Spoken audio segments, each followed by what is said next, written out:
안녕하세요. 집사TV의 집사입니다. 오늘 Tcell Exhaustion 2탄 준비했고요. 지난 시간에 이어서 지난 시간엔 개념 정리를 했죠. Exhaustion을 어떻게 정의할 것인가에 대한 약간 필드에서의 디베이트도 있고 그 다른 Tcell Tolerance Mechanism과 겹치는 부분이 있어서 Exhaustion을 저희가 한번 정의를 했습니다. 다시 가지 않으셔도 되고요. Chronic Tcell Antigen Stimulation에서 일어나는 Tcell Dysfunction이죠. 쉽게 말하면.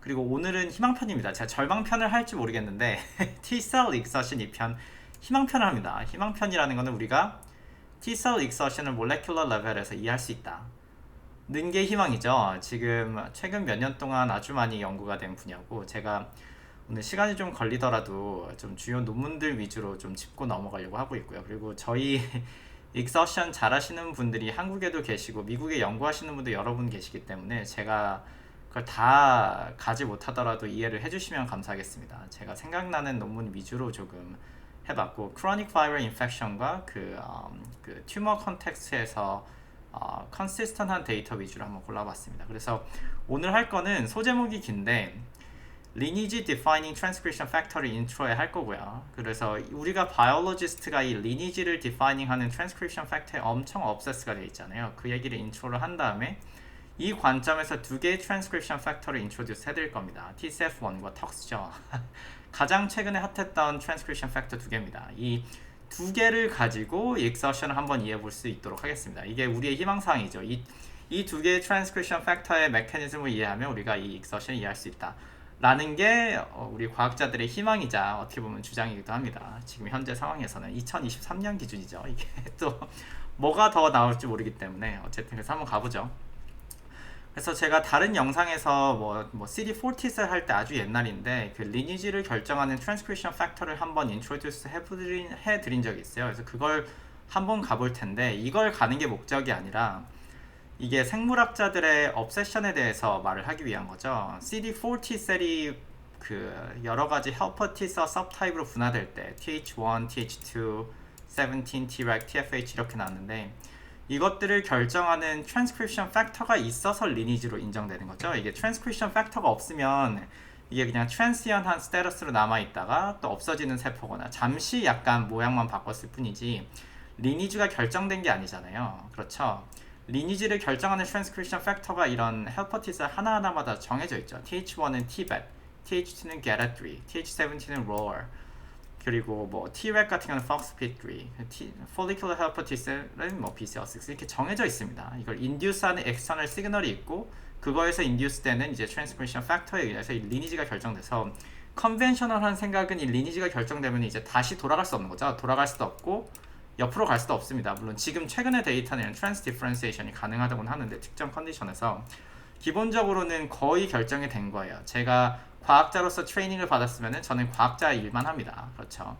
여러분들이 뭔가 다른 뭐 경제학을 공부하셨다 그러면 경제학자가 되는 겁니다. 그렇죠. 이게 대학교에서 전공을 정해버린 거죠. 이게 바로 리니지를 결정하는데, 이게 트랜스크립션 팩터에 의해서만 결정되진 않는 걸 수도 있어요. 사실 우리가 바이올로지를 모르는 게 많기 때문에 다른 중간에 어떤 특정 마스터 레귤레이터가 있어서 뭐 업스트림에서 어떤 카이네이스나 뭐 어떤 특정 몰레큘에 의해서 그 리니지가 결정될 수도 있습니다. 하지만 그걸 우리가 연구하진 않죠.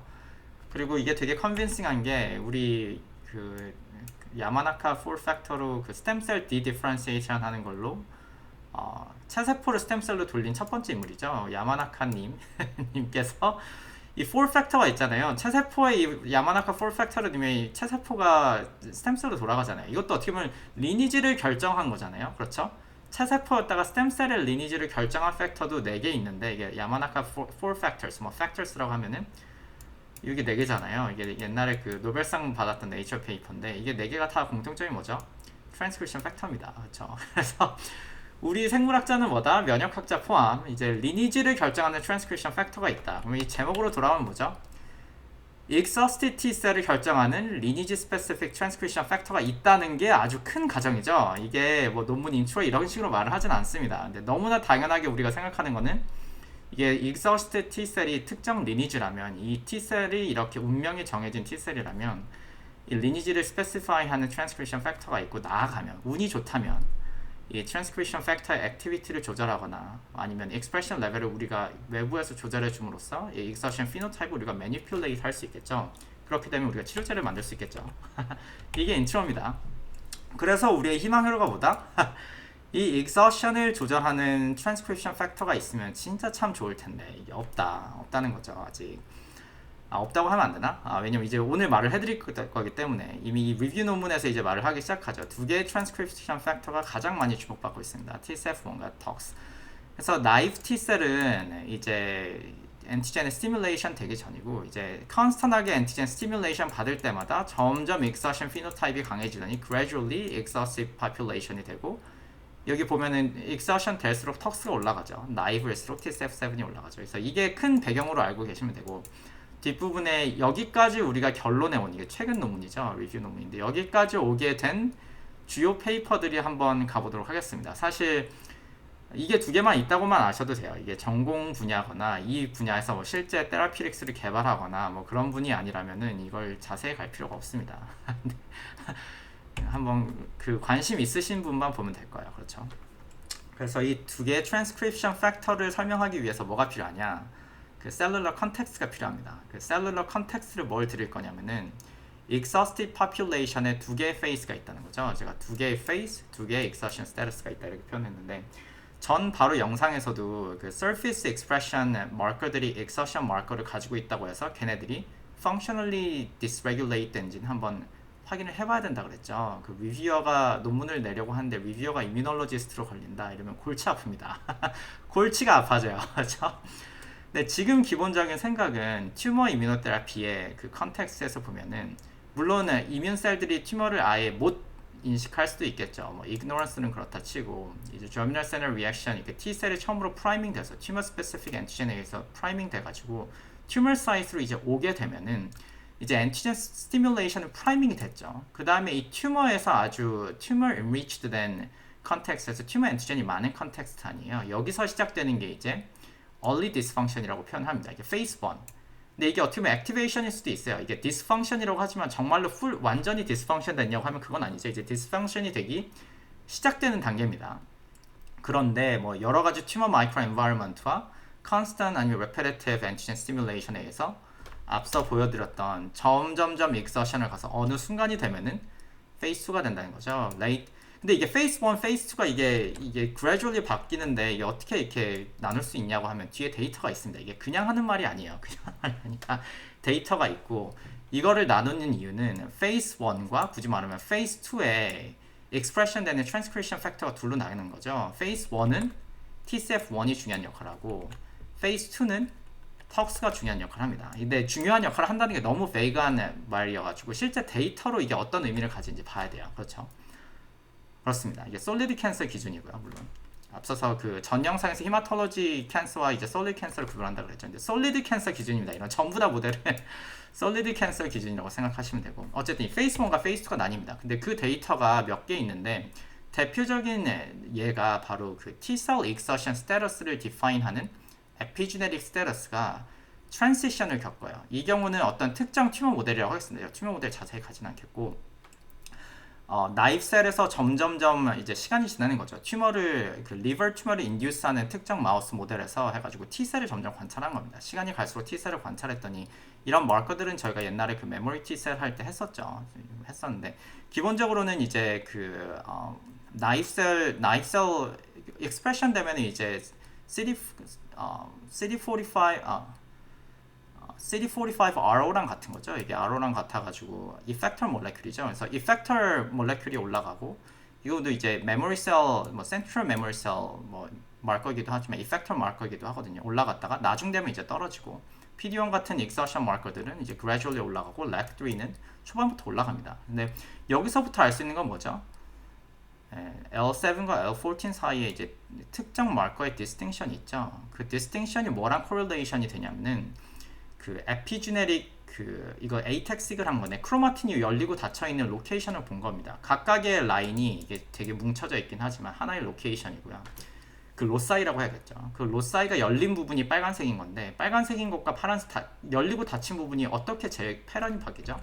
이 사람들 스테이 1, 스테이 2라고 표현했는데 어느 순간까지는 이런 식으로 이게 어떤 이 몰레큘러가 어떤 그런 피노티픽 컨시퀀스가 있는지는 디스커션을 못 합니다. 지금 같은 경우는.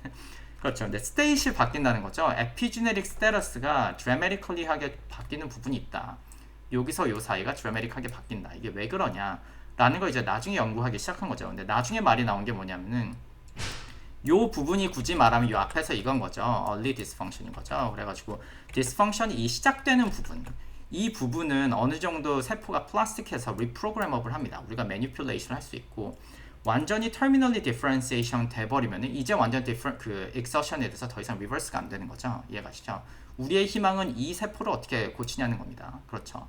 그래서 이 reprogrammability를 조절하는 게 특정 epigenetic status에 따라서 결정되고 그 epigenetic status가 exertion이 gradually 진행되는 게 아니라 어떤 순간에 확 바뀌는 순간이 있다. 그래서 phase 1과 phase 2를 나눌 수 있다고 말하는 논문들이 그 당시 한 5, 6년 전이죠. 이제 여러 군데 나왔어요. 이게 대표적인 논문 네이처에 나왔던 거고. 그렇죠. 그래서 이 epigenetic status가 바뀌는 걸 보고 사람들이 생각하기 시작하는 거죠. 이게 이 두 스테이터스를 결정하는 게 뭐냐. 왜 이런 유전자 프로그램이 에피지네틱 스테러스를 바꾸는 유전자 프로그램이 왜 어느 순간 스테이지 1을 스테이지 2로 바뀔까 하는 거죠. 그래서 어쩌면 너니? 또 너니? 또 트랜스크립션 팩터 너니? 라는 거죠. 또 트랜스크립션 팩터. 그래서 이 early dysfunction 이게 심지어 몰레큘도 나오는데 하이라이트 해놨네요. 그래서 두 개의 그 몰레큘을 이 사람이 리뷰 페이퍼에서 정리해놨는데 원래 그 나이프 셀, 액티베이션 되기 전 T셀 같은 경우는 TCF1 하이가 이제 높다는 게 알려져 있습니다. 이게 나이프 T셀 메이넌스의 그 셀프 리뉴얼에 중요하다는 걸 알고 있었고 점점 턱스가 네거티브에서 미드에서 하이로 점점 올라가죠. 이 앞에 그림에서 보면 이거죠. 그래서 점점 턱스가 올라가는 거고 거꾸로 TCF1은 뭐죠? TCF1은 높았다가 뒤로 갈수록 낮아지는 거죠. 이게 밸런스가 있다는 겁니다. 그리고 surface molecule 잠깐 보면은 surface molecule 뭐 PD1, 렉트린은 흔히 말하는 exertion marker인데 이것만 보면 이 두 개는 둘 다 exertion이었겠죠. 근데 그게 아니라는 겁니다. surface marker만 보고 exertion이라고 보기에는 그 중에 일부는 여전히 stem cell like property 혹은 사람들 따라 memory T cell properties 혹은 reprogrammable한 properties를 가지고 있는 흔히 말하는 anti-checkpoint inhibitor에 반응하는 T셀이 여기 있다는 겁니다. 그렇죠? 그리고 이거를 결정하는 게 뭘까를 보다가 이제 사람들이 이제 이 transcription factor가 이 스테러스를 결정하는 게 아닌가 하고 생각을 하고 있습니다. 이해가시죠? 이게 사실 결론이고요. 이제 데이터를 가지 않으실 분들은 여기까지만 보시면 됩니다. 그래서 트랜스크립션 팩터를 찾기 시작한 데이터를 앞으로 좀 가볼 거예요. 한 10분 걸릴지 20분 걸릴지 모르겠는데 대표적인 논문을 제가 생각나는 거를 좀 골라봤습니다. 그리고 이게 테라피틱 임플리케이션이 있죠. 그래서 지금은 제가 결론적으로는 결론을 말했지만 두 개의 트랜스크립션 팩터를 말했지만 사람들이 처음에 찾던 거는 뭘까요? 마치 CD4 T셀이 특정 CD 그 4 helper T셀을 그 induce하는 트랜스크립션 팩터를 찾은 것처럼 exertion이 점점 리니어 모델에서 점점 exertion 되는 거니까 exertion 될 때 중요한 그걸 responsible 하는 transcription factor를 찾을 수 있다면 exertion을 induce 그 transcription factor를 조절함으로써 그 exertion을 induce 할 수도 있고 우리가 멈출 수도 있겠죠. 그렇죠. 그래서 사람들이 많이 사용하는 모델이 그 LCMV clone 13 그 chronic infection 모델과 뭐 특정 사람에 따라서 여러 종류를 사용하는 tumorigenesis 모델입니다. 근데 기본적으로는 이 사람이 비교한 거는 acute infection과 tumorigenesis tumorigenesis 그 암이 생기는 모델을 비교를 하면은 tox expression이라는 특정 transcription factor가 그 튜머가 생겼을 때, 크로닉한 튜머가 생겼을 때 later time point에서 굉장히 많이 올라가는 걸 발견했어요. 인펙션이나 acute infection에서는 나오지 않는 transcription factor가 T셀 phenotypically surface molecule 상으로도 다르지만 특정 transcription factor가 많이 바뀐다는 걸 발견했죠. 여러 암에서도 관찰을 했는데 여기 보면은 RO가 네거티브면은 effector 네거티브, RA positive가 이제 나이프 셀이죠. 나이프 그리고 뭐 여기 보시면 제일 그냥 빨간색 올라간 것만 보면은 RO positive면서 PD1 그러니까 exhausted population 여기는 effector지만 exhaustion이 아닌 거까지는 나오지 않는데 모든 세계 튜머에서 exhausted 된 마커랑 tox expression level과 굉장히 correlation이 좋았습니다. correlation이 다가 아니지. 근데 이게 데이터가 되게 길거든요. 근데 correlation 다 볼 수 있죠. 왜냐면 exhaustion 됐을 때 아니면 T셀이 exhaustion phenotype을 보낼 때 증가하는 유전자가 얼마나 많겠어요. 뭐 한 수백 개는 될 텐데 이게 턱스 오버익스프레션이 exhaustion의 원인인자인 걸 보이는 실험들을 합니다. 대표적으로 이거 하나인데 톡스를 artificially overexpression 시켰을 때 gene expression 프로파일을 봤더니 당연히 overexpression 시키니까 톡스가 나왔죠. 근데 그 외에 다른 exhaustion 되는 그런 몰레큘들을 전부 다 overexpression 시키고 거꾸로 여기는 디스커션이 얼마나 나온지 기억이 안 나는데 TCF7은 내려갑니다. 네거티브 코릴레이션이 있죠. 그래서 턱스가 exhaustion 피노타입을 본인은 원인인자임을 보였어요. 여기서 네이처에서. 그래가지고 이게 되게 그 당시로는 굉장히 충격적인 논문이었거든요. 제 기억에 저 있는 지역에서 여기 한국 분 몇 분들이랑 그 면역학 저널 클럽 할 때 제가 이걸 발표를 했던 기억이 아직도 나는데 그 당시에 그래서 보고 계신가요? 지금 하고 있습니다.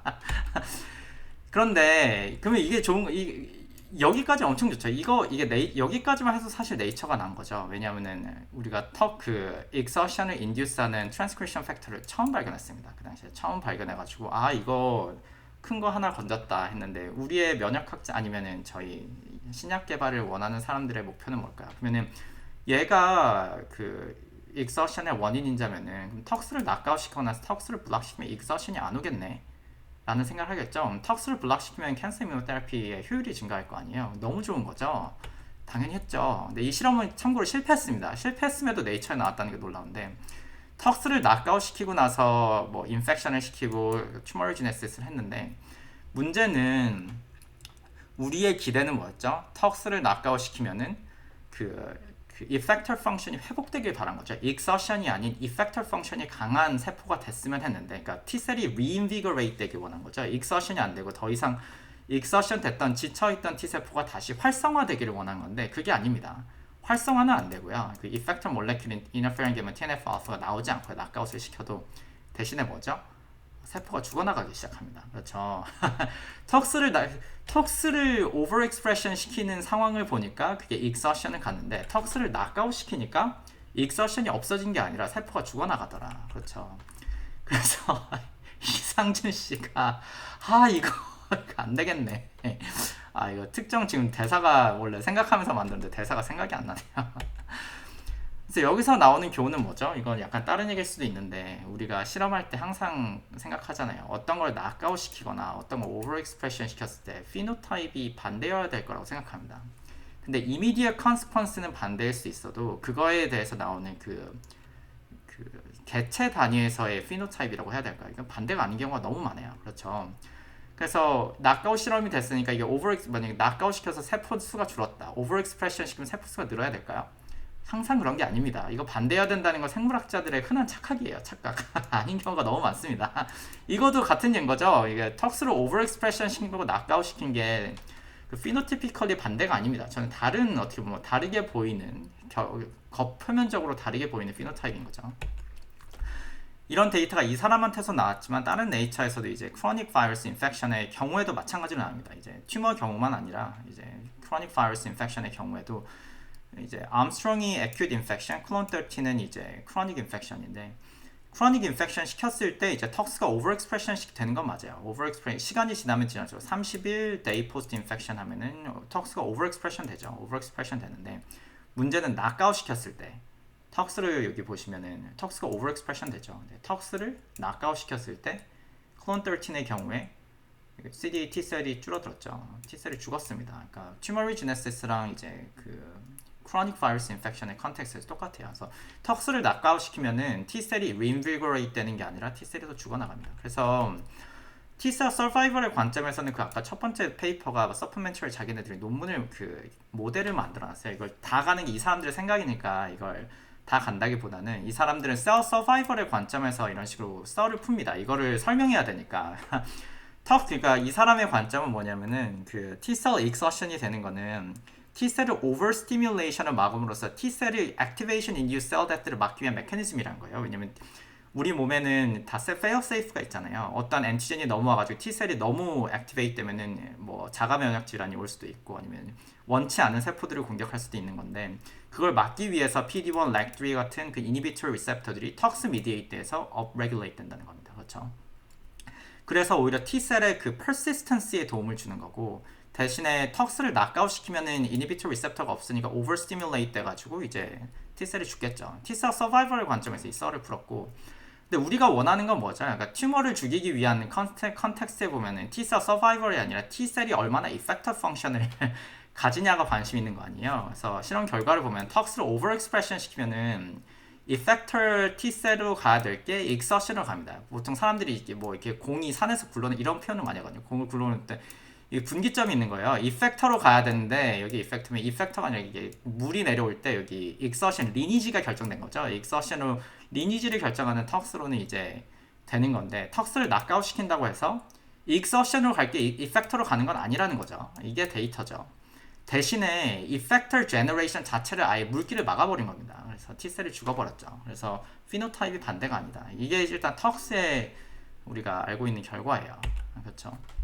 그래서 사람들이 말하는 방식 중에 하나가 뭐냐면은 이 흔히 말하는 턱스에서 이게 미디에이트되는 exhaustion, survival 이것과 실제 effector function이 디커플 돼 있는 거죠. 그러니까 턱스가 하는 역할이 사실상 다른 거예요. 이게 dual function이라고 표현할 수도 있고 exhaustion, T셀 survival도 조절하고 effector와 혹은 exhaustion도 조절하기 때문에 이게 디커플 돼 있는 겁니다. overexpression과 knockout 됐을 때 그렇죠. 근데 우리의 관심사는 우리는 exhausted T셀을 reinvigorate 시켜서 약을 만들어서 암을 죽이고 싶기 때문에 어떻게 이 loss of effector function을 우리가 recover 할 것인가 하는 거죠. 턱스만 조절해서 이거를 우리가 조절할 수 있었으면 대박이죠. 왜냐면 우리는 유전자 하나 혹은 프로틴 액티비티 하나만 조절, 트랜스크립션 팩터니까 약간 어려울 수는 있는데 약을 만들 때 불가능한 건 아니잖아요. 요즘 여러 가지 프로테인이나 다른 어프로치들이 있기 때문에 턱스라는 특정 트랜스크립션 팩터만 조절해서 우리가 이펙터 펑션, 튜머 타겟팅 T셀의 이펙터 펑션을 reinvigorate 할 수 있으면 정말 좋았겠지만 그러지 못했다. 그런 거죠.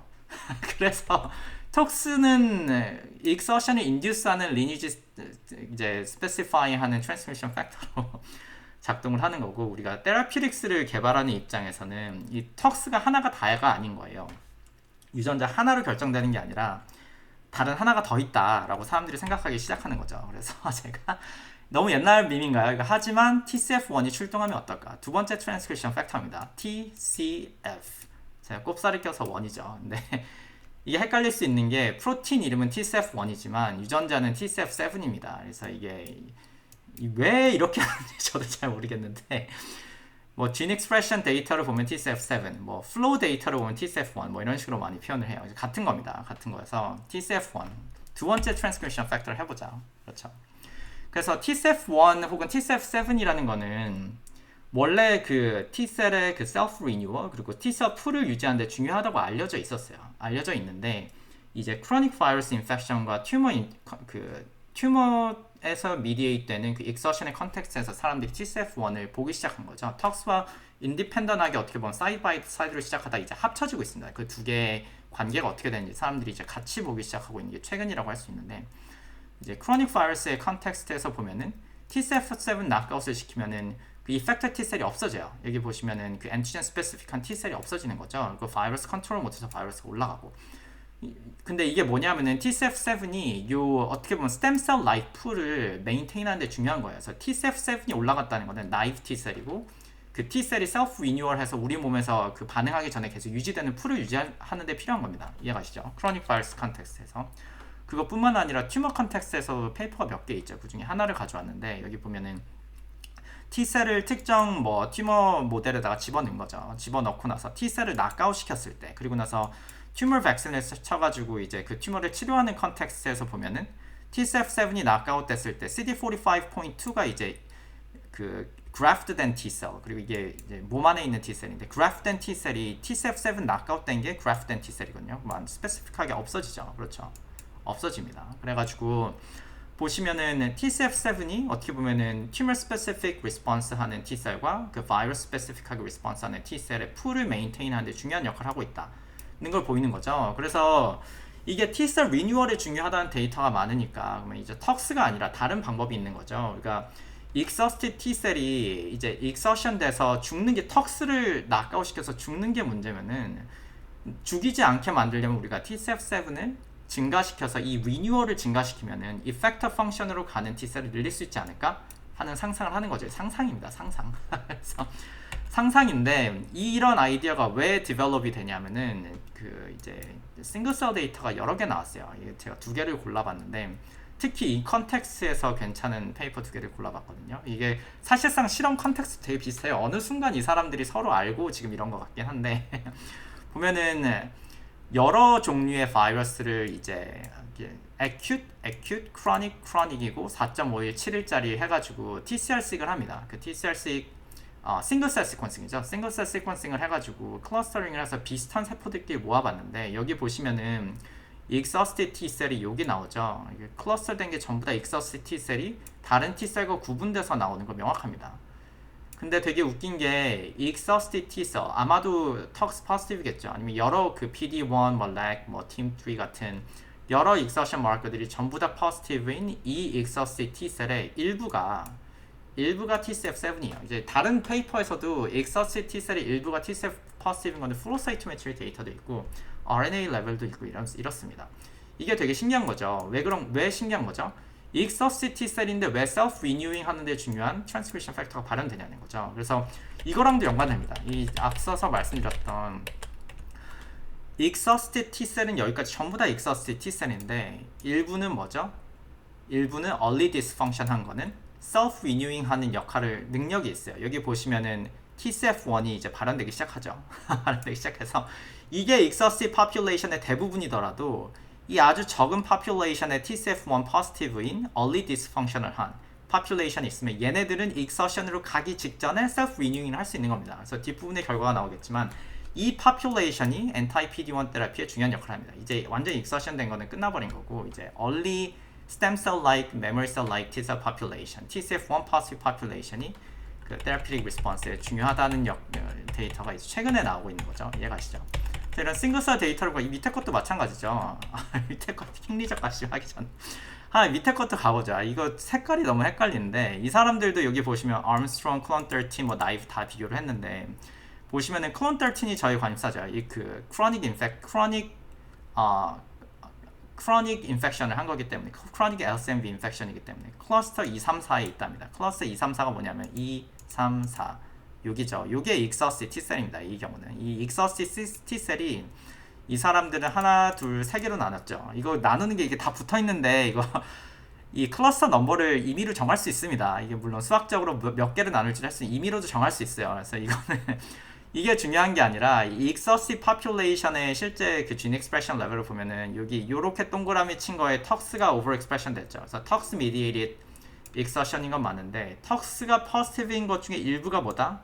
TCF1, TCF7 positive 같은 말이죠. TCF7 positive다. 그래서 exhausted population의 일부가 이 친구겠죠. 이 경우는 이 친구가 여기 해당하는 이 친구인데 이상하게 TCF7을 발현하더라. exhausted 됐는데 그 self-renewing 할 수 있는데 중요한 transcription factor를 발현하는 게 있더라 라는 데이터들이 나오기 시작해요. 나오기 시작하니까 이제 킹리적 가심이 드는 거죠. 그래서 exhaustion surface molecule상 유전자 발현상 exhausted T셀이지만 TCF7도 같이 발현하는 게 stem cell like 하지 않을까? memory cell like 하지 않을까? 그래서 더 포텐하지 않을까 하는 생각을 하게 된 겁니다. 그렇죠. 나중에 테라피릭스를 이제 시도를 하는데 그래서 실제로 데이터를 보면은 이게 LCMV clone 13 그리고 튜머 컨텍스트에서 데이터가 많은데 이 anti-PD-1 테라피를 했을 때 LCMV 그 chronic virus infection의 컨텍스트에서 보면은 실제 T셀 positive인 그 CD8 T셀이 중요한 역할을 한다는 데이터를 나오는 거죠. 여기 보시면은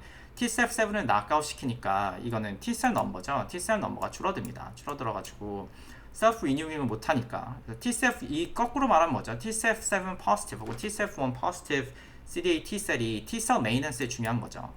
T셀 넘버가 줄어드니까 이건 다른 논문에서 가져왔는데 되게 equivalent한 실험이 있어가지고 가져오면은 TCF 낙아웃을 시키면은 바이러스 컨트롤을 못하죠. 클론 13 바이러스 컨트롤을 못합니다.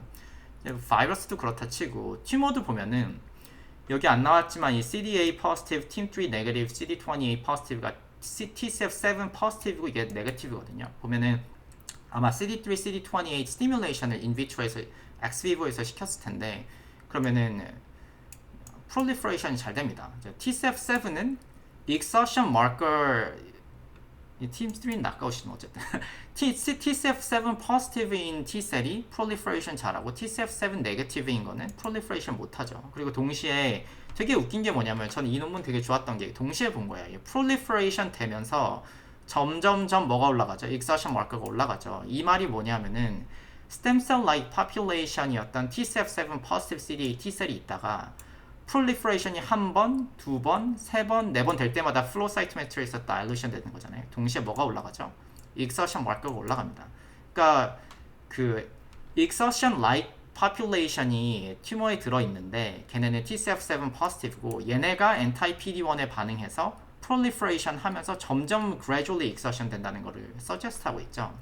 그리고 Tcell sequencing도 하는데 네이처에 났었구나. 그래서 네이처구나. 그 당시에 Tcell sequencing을 했는데 stem cell population과 terminally differentiate Tcell의 그 Tcell repertoire를 보니까 overlap이 돼요. 무슨 말이냐면은 얘가 분열한 거면 Tcell 얘와 얘의 Tcell repertoire는 똑같겠죠. 그렇죠. 얘가 아빠고 얘가 아들이니까 딸이라고 해야 되나? 아빠, 아들, 손자, 증손자, 고손자 이렇게 되는 거잖아요. TCR은 클로널리 지금 expansion 되기 때문에 Tcell이 같습니다. 얘네가 다르면은 소스가 다른 거죠. 근데 stem cell like population의 TCR과 거기서부터 만들어진 terminally differentiated Tcell의 TCR repertoire가 largely overlap합니다. 얘가 진짜 overlap이 분홍색이니까. 그래가지고 여기서 이제 convince가 된 거죠. 아 그래 stem cell like population 혹은 TCF7 population이 튜머에 들어있는 것까지는 오케이. 일부가 들어있는데 얘네가 분열해서 얘네가 된 거죠. 얘네가 분열해서 얘네가 됐다. 이해가시죠? 그리고 그 proliferation 하는 꼬락서니를 보니 꼬락서니라고 해야 되나? anti-PD-1 같은 테라피에 반응하는 애들은 얘네가 아니라 이 stem cell like population이 분열하면서 되는 거였구나 라는 게 됐습니다. 그렇죠. 그러면서 또 다른 데이터들을 보면은 TCF7을 낙아웃시키면 이거 비슷한 거죠. 튜머셀의 컨텍스트에서 보면은 TCF7을 낙아웃시켰을 때 이 stem cell like population이 없잖아요. 아까 이 앞서서 죽었죠. TCF7 낙아웃 하니까 이런 stem cell like population이 돌아가시니까 튜머 컨트롤을 와일드 타입보다 잘한다 못한다? 못한다. 이게 줄어들었죠. 그리고 와일드 타입보다 잘한다 못한다? 와일드 타입 줄어들었죠. 맞나? 그렇죠. 튜머 컨트롤 더 못합니다. TCF7 낙아웃을 하니까 이해하시죠? 와일드 타입이 더 잘하는 거죠. 지금 여기 와일드 타입이 더 잘한다. 이게 튜머가 줄어들었으니까 와일드 타입이 잘하고 TCF7이 와일드 타입이 더 못한다. 똑같이 말했나? 이제 잠이 와서 헷갈리는데. 그리고 TCF7이 그것뿐만이 아니죠. 이제 휴먼 데이터도 이제 봅니다. 이거는 이제 서플멘터리 테이블 너무 많아서 이거 논문 하나 보라고 한다면 저는 이거 하나 추천드리겠습니다. 이 분야 입문하시는 분이면 요거 하나 보세요. 다른 거는 다 좋은 논문이긴 한데 이게 제 생각에 가장 익스텐시브한 논문 중에 하나였고 제가 또 좋아했던 부분 중에 하나는 클리니컬 데이터가 있어서 이 TCF1이 그 클리니컬 리스폰더, 캔서 이뮤노테라피의 리스폰더와 이제 코릴레이션이 있습니다. 그 expectation은 뭐죠?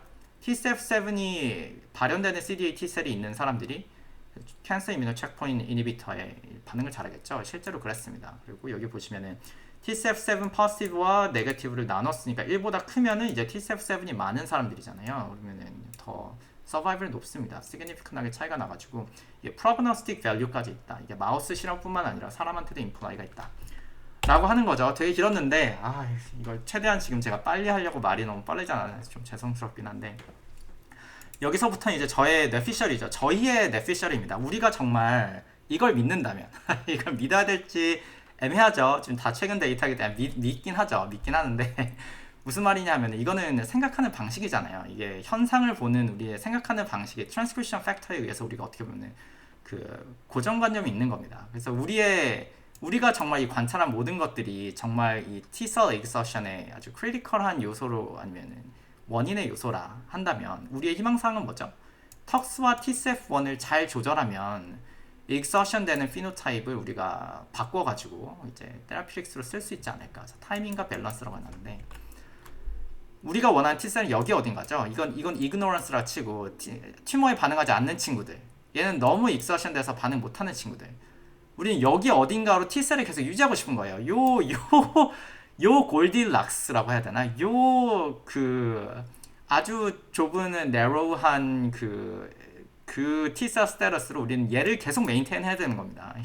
스템셀 like memory T셀 like population을 튜머 셀에 계속 보내야 되는 거예요. 그렇죠? 이게 쉽지 않은 태스크인데 이게 희망이 없는 건 아닙니다. 오늘 희망편이기 때문에 희망을 말씀드리면 앞서 나온 논문 중에도 이런 서제스트한 데이터가 있어요. T셀을 턱스를 완전 낙아웃하면은 T셀이 죽어나갔죠. 근데 턱스를 햇으로 낙아웃시킨다. 무슨 말이냐면은 expression 레벨을 반으로 줄인 거예요. 반으로 줄였더니 튜머 사이즈가 어떻게 됐죠? 줄었죠. 이게 저는 이걸 디스커션을 길게 안 한 게 좀 의외긴 했는데 전 이게 되게 흥미로웠습니다. 이게 익스프레션 레벨을 완전히 없애는 게 아니라 약간 줄이는 거죠. 약간 줄여가지고 익서션을 너무 가려고 한다 그러면 요 정도로 약간 줄여가지고 약간 여기로 푸시하는 거죠. 이게 얘가 완전 여기 가지 않게 약간 푸시하면은 넘버 게임으로 얘네가 많아질 테니까 이게 조절할 수 있겠죠. 또 다른 데이터들도 있습니다. LCMV나 뭐 여러 튜머 모델도 마찬가지인데 거꾸로 생각하면 얘가 TCF1을 과발현시키면 되겠죠. 이게 은근히 전 데이터가 빨리 안 나와서 의외였는데 이게 나왔습니다. 2021년 벌써 좀 됐네. 보면은 TCF1을 이제 트랜스제닉ally 과발현시킨 게 PIF 이 사람들이 그냥 이름 붙인 트랜스제닉 마우스인데 보면은 마우스 상에서는 최소한 그 과발현시키지 않은 것보다 더 잘 튜머를 조절하죠. 솔리드 캔서입니다. 죄송합니다. 그래서 우리는 이게 유전자 하나로만 관리되면 얼마나 좋겠어요. 근데 유전자 그 트랜스크립션 팩터를 두 개를 동시에 이제 타겟해야 되는 게 테라피릭스의 관점에서 굉장히 좀 어렵긴 한데 컨셉은 되는 거죠. 턱스를 줄이고 턱스를 다 죽이면 안 됩니다. partial inhibition하고 TCF1도 조금 더 올려야 됩니다. 이해가시죠? 이것도 아마 트랜스제닉 모델이 한 3, 4배 정도 올라가거든요. 어떤 트랜스제닉 마우스 모델이 막 20배, 30배 올라가면 이거 supraPhysiologically 올라간 트랜스제닉 마우스들은 이제 좀 의미가 덜하고 이건 이 사람들이 디자인 잘한 게 3, 4배 올랐어요. 3, 4배 오른 거는 튜머 컨트롤 더 잘합니다. 그래서 여기까지 됐죠. 그래서 오늘 2편이었는데 2편이 그래서 이게 뭐였냐 크게 가보면 우리는 익서션이 이해하는 방식 중에 하나가 리니지를 결정하는 트랜스크립션 팩터의 컨텍스트에서 우리는 이해를 할 수 있다. 그 두 개의 트랜스크립션 팩터가 TCF1과 TOX 최근에 그 익서션 필드에서 가장 많이 주목을 받는 두 개의 트랜스크립션 팩터고 그리고 그거를 볼 수 있는 방법이 그 익서션 그거를 이해하는 방식 중에 이제 백그라운드로 필요한 게 익서션의 스테러스가 두 스테이시다. 더 파인 튜닝 한다면 파인하게 나눈다면 할 말 없는데 생각하는 방식이죠. 이제 early dysfunction과 late dysfunction은 아니고 우리가 원하는 세포는 뭐다? early dysfunction이다. early dysfunction에서 TCF1 하이고 턱스는 이 사람들이 잘 모르니까 미드로 표현한 이 population이 실제로 그 anti-PD-1 같은 그런 캔서 이뮤노테라피에 반응하는 population이다. 해서 오늘은 두 개의 트랜스크립션 팩터를 소개시켜드리고 그거에 의해서 우리가 한번 익서션을 T셀 익서션을 한번 이해를 해봤습니다. 그럼 오늘은 여기까지 하죠. 감사합니다.